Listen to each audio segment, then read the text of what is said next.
Kellen Moore was officially introduced as the new head coach of the New Orleans Saints. We'll talk about it right here on the Straight Up Saints podcast. You're listening to the Straight Up Saints podcast.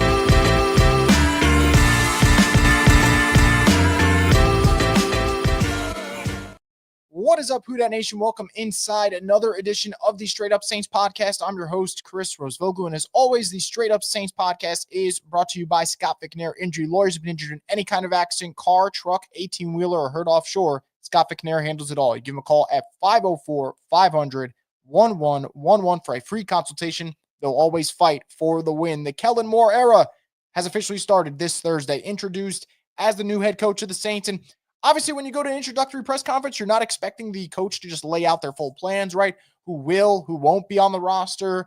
But you'll get some ideas of what they're thinking from a philosophy standpoint. And I think, some things that stood out to Kellen Moore today, very big on speed. I think that's a really big thing for them.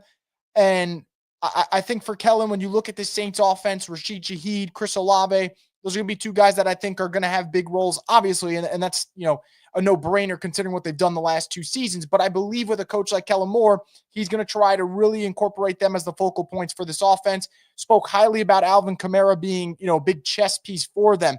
The main takeaway, though, and probably the one that everyone wants to talk about, and we'll discuss this before we get into everything else, what does Kellen Moore do with Derek Carr? He was asked about Derek Carr not once, but twice during the press conference, which makes sense. Derek Carr is the starting quarterback of this team. His contract situation is a very hot topic in New Orleans. The first time Kellen Moore was asked, he said he views Derek Carr as a premier player, and he has a ton of respect for Derek Carr. Right answer, politically correct, doesn't give a lot away. Now, later on in his press conference, there's a follow-up question. Do you view him as QB1? Will he start? And that ends up coming out to him saying, once again, a lot of respect for Derek Carr. He's a really good quarterback in this league, but danced around the question of him starting week one. Now, does this mean Derek Carr is going to get cut? Not necessarily, but I think Kellen Moore did a very, very, direct job of dancing around the question and being on the fence about whether or not he has named his starter, which makes a lot of sense because the Saints have a tough decision to make. So I found that interesting. The Saints could end up keeping Carr. They could end up cutting Carr. That no final decision has been made yet. What we learned today from Kellen Moore, though, is that he kind of seems to be on the fence about it, and I think that's more than okay. The guy is 2 days in on the job and hasn't really got the groundwork started when it comes to that. So they're going to go through their evaluations. I think any reports or chatter about Derek Carr either being cut or Derek Carr being the QB1 for week one, everyone's got to table that. Let's let this play out. Let's see where Kellen Moore goes because no definitive statement was made. So that was the first thing that was said from Kellen Moore that caught my eye. I said before, he talked about playing smart, playing fast, playing with a lot of tempo. I think that's good news for guys like Olave, Rashid Shaheed, Alvin Kamara. But obviously, you got to make sure quarterback is going to be able to play at that fast pace and thrive. So that's something that's going to matter. Defensively, talked about 3-4 and 4-3. He's going to look at both schemes. But you could say you're looking at both schemes, and then you could look at the coordinators that he's looking at, and you can realize that he's probably tending towards a 3-4 defense, which is totally okay. There's nothing wrong with that. Another thing for Kellen Moore, kind of a no-brainer, but he's going to call offensive plays. He made that very clear. That was one of those answers that he's pretty direct with, very snappy with his response, and not in a bad way, but made it abundantly known that, look, he's going to be calling offensive plays, which us Saints fans expected. And I think early on in his coaching tenure, it makes sense for him to call plays. If it becomes too much and you got to figure it out, all right, you'll kind of maybe hand those duties off to someone else. But for now, it makes sense for Kellen Moore to be the play caller. So not a ton of, I'd say, juicy content from Kellen Moore. I think that he was very buttoned up with just making sure every answer is just enough to maybe give you a quote, but not enough to actually give you a ton of substance. And that's kind of what we got from Kellen. So has my excitement level for the Saints changed? Absolutely not. I'm still obviously excited about them going with an offensive-minded coach. And I'm still kind of up in the air about what do they do with Derek Carr. And I think that's going to be the first domino for them. I think that for the Saints, that's what you got to decide, because if you're keeping Derek Carr, it actually makes a lot of the cap space stuff easier. If you're getting rid of Derek Carr, what are the cap moves you're going to make to be cap compliant? And then for future years, What's the situation? Then obviously who's your quarterback for week 1? So that's going to be the first domino that needs to fall, and the Saints will go from there. So without further ado, did a little bit of a 5-minute opening rant to start our show. If you guys have any comments, thoughts, drop them in. We're not going to go with our usual full hour show here today, but if you guys have comments, you guys are more than welcome to pull them up. So we're going to start off with a $5 super chat here from DJ Trauma Gaming. Thank you so much for the support. It says, if I hear bring back MT, get Fields, draft Dart at 9, I'm going to break something. I understand why Loomis treats the fan base like absolute idiots. Lobotomy. So you definitely had something to get off your chest. Look, I'll put it this way. I'll go through the ones you mentioned. Someone actually brought up Michael Thomas during, I believe it was Tuesday's show. And I was like, look, man, Michael Thomas hasn't played football in over a year.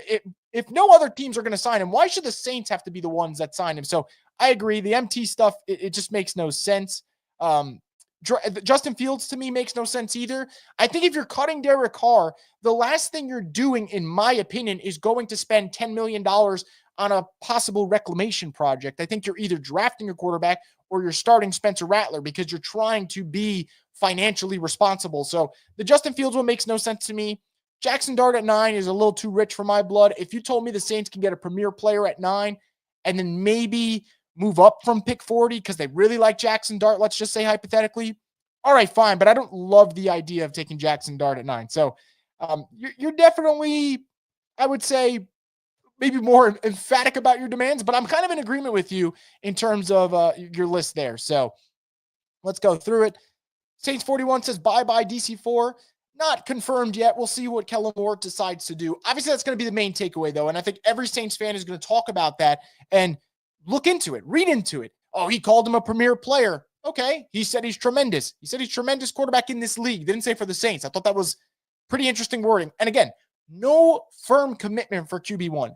And it's very smart for Kellen to do that because the worst possible thing is he's like, oh, Derek Carr's our starter, and all of a sudden you end up cutting him. That's the dumbest thing possible. Or, I don't know if we're keeping Derek Carr. And then 2 weeks later, hey, Derek Carr's our starter, and we trust Derek Carr. So playing it on the fence enough to give yourself options, I think it makes the most sense.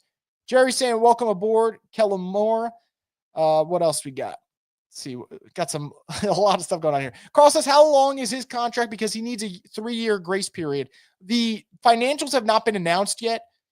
If I had to guess, though, Carl, which it's a great question, a lot of these first-year head coaches usually get like 5-year deals. Like Aaron Glenn, I believe, is a 5-year deal. So if I had to guess, it's probably around that ballpark. And if you're the Saints, unless this Kellen Moore experiment is an absolute train wreck, and what I mean by that is it's so bad that it's like 3-14, 4-13, 5-12, and like they're really not getting better in those 3 years. I think they know there's going to be a runway here for him to kind of get his foot in the door. That said, I do find it interesting, and it makes sense that he would say this, but Kellen Moore talked about the NFC South kind of being up for grabs, and I do wonder, and I don't know if I love this, to be honest, I do wonder if the Saints are under the mentality of like doing the Tampa Bay model where you're rebuilding, but trying to rebuild on the fly. So you're still trying to contend, but you're just not making a lot of financial decisions that could burden you. So you're trying to win with the talent you have now without adding a lot of talent, but you're not going all in on the future. You're kind of going halfway in on the future and halfway on the present. So maybe that's what he was alluding to. That's what it kind of sounded like when he was talking about the NFC South, but we'll see what happens. Rose City says, glad Kellen kept Keith Williams as wide receiver coach. Me as well. I think Keith's a very, very well-respected wide receivers coach in the NFL. And look, if it doesn't work out, Kellen will have, like you guys mentioned before, that leash in New Orleans to do what he wants. So if he doesn't end up getting on the same terms with Keith, or he doesn't feel like he's the right fit for his team, you always make a coaching change in the future. So I thought that was fine. Willie Green's burner says, so many bozos were saying bring MT back. Y'all don't know what y'all talking about. He's still good. I almost got violent. Yeah, I don't know where this came from. Like the people calling for Michael Thomas again. And you guys know I love Michael Thomas. Michael Thomas is an all-timer for me as a Saints fan, but the dude's not in the NFL, hasn't been in the NFL for over a year. I don't get how this came back up. Cody says Carr's getting sent to the scrapyard. Possibly. We'll see what he does with Derek Carr.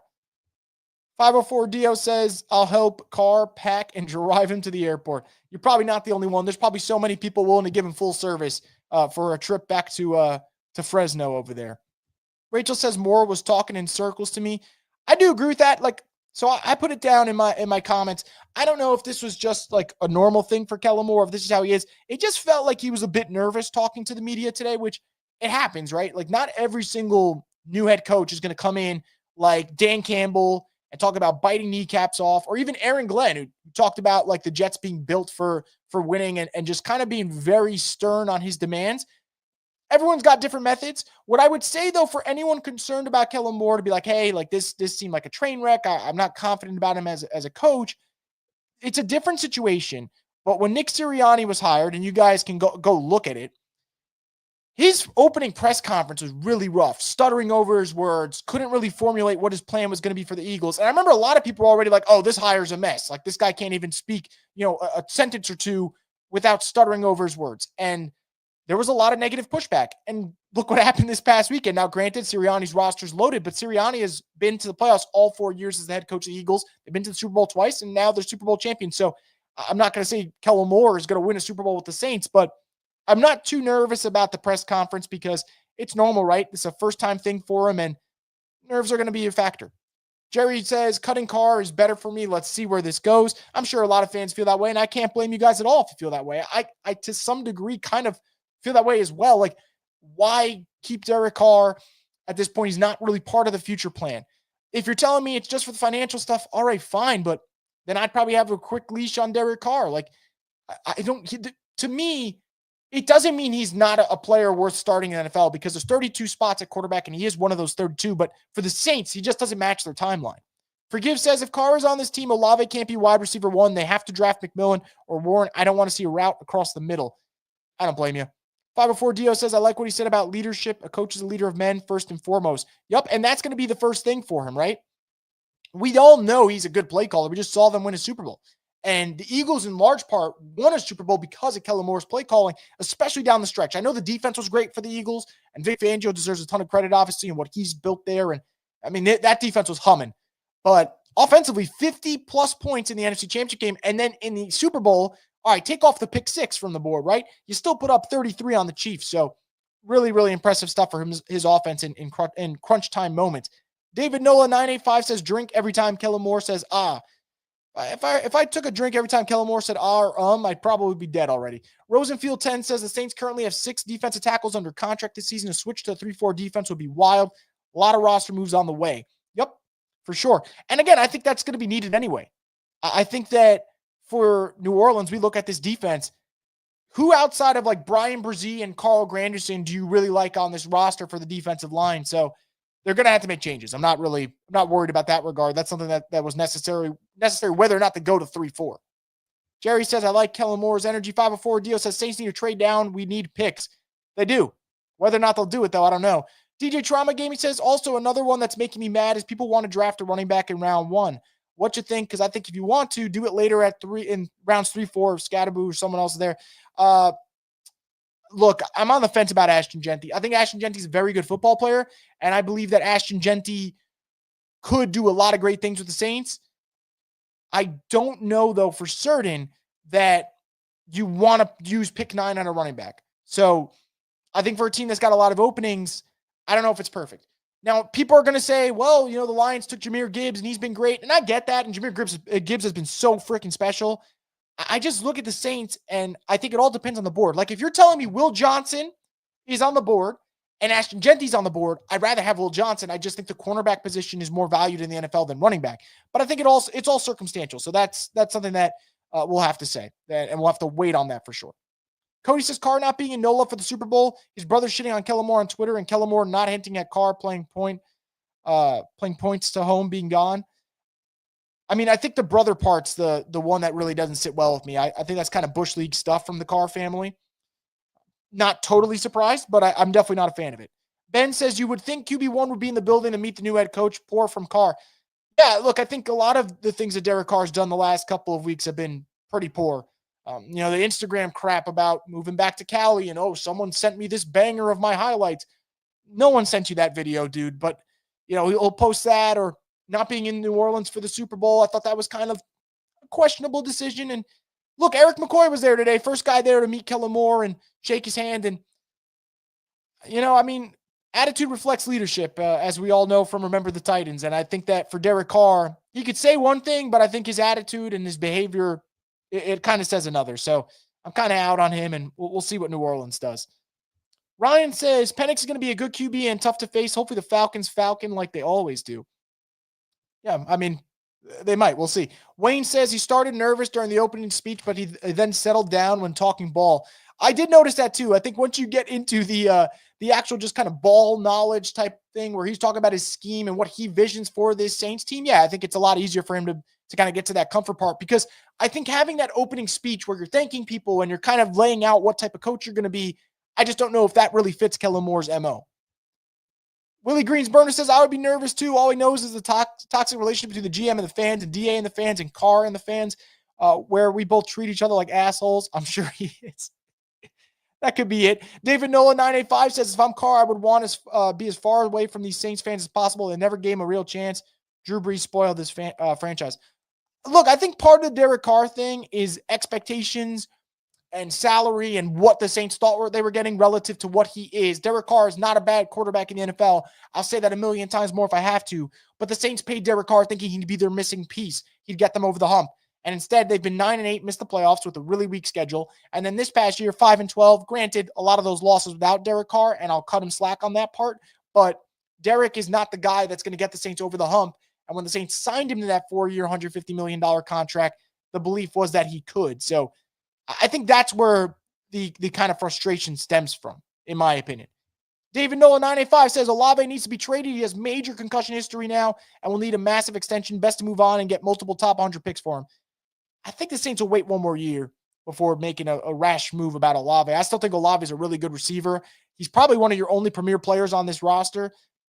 Look, if an overwhelming offer came in, yeah, sure, I'd entertain it. And then you draft a wide receiver at 9, but I don't know. I think Olave will be in New Orleans for a little bit longer. That's kind of where I'm at that. Louisiana says, I think the pauses and some of the things Kellen said is a bit over-exaggerated. He spoke real well throughout the press conference. Yeah, look, it's not like he wasn't finding his words.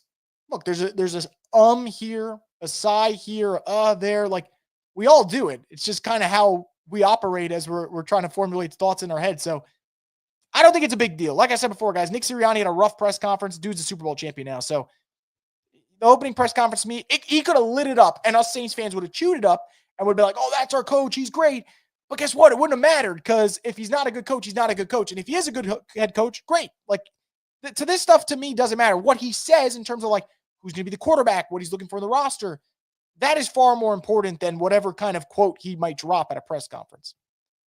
Praise YHWH says, the way you talked about O-line, D-line, we're not getting T-Mac or Genty at 9. Yeah, I don't think so either. Maybe T-Mac, but I don't think Genty, in my opinion. DJ Trauma Gaming says, I want a big receiver, 6'3 minimum, 210 pounds minimum. Need a new MT, someone to catch tough possession balls on 3rd and 4 or 5th.